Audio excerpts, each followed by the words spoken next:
Welcome everybody. So I wanted to kind of show you the next step if you were trying to do this style of sketchbook cover.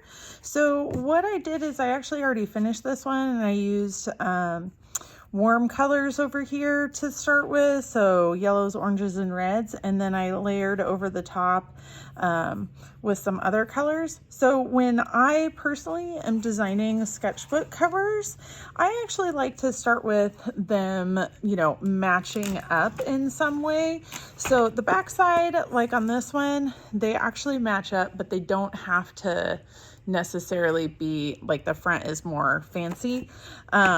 So I could do the same thing here. So when I initially sketched it out, I have all of my gesso on, and then I just use colored pencil or just regular pencil, and I use some circle templates and some lids to kind of like make a Zentangle-ish area with which I'm gonna ultimately color on.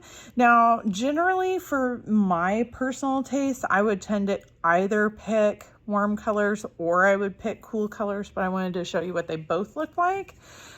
So on this side, I already, you know, connected and drew. So like this circle connects here, this circle connects here, this line connects here, you know, all that kind of stuff. So I drew it together and then I'm using the different colors on the back. So like I said, for this one, I'm using oil pastels. So whenever you're using oil pastels, I highly recommend keeping a paper towel so you can clean off your fingers and you can clean off the oil pastel as you go.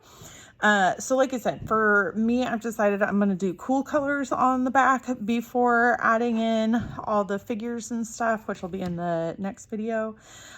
So I just have a couple little spots left to fill in.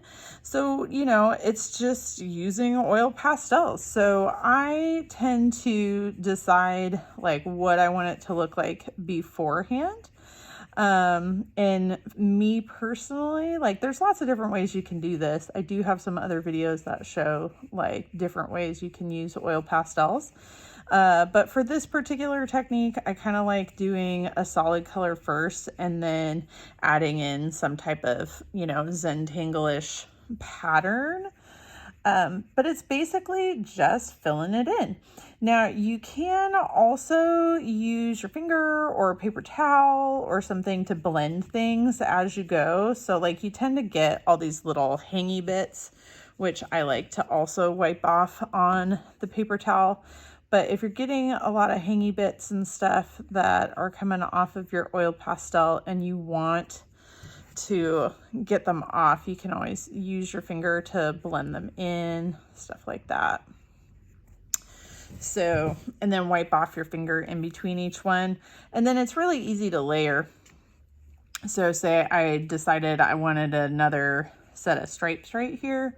I could just take another color and layer it over the top. And as long as when I blend in the same color, or like if it's not showing as well and I wanted to show more, then I could wipe it off and layer it more. All right, watch the next video when you're done.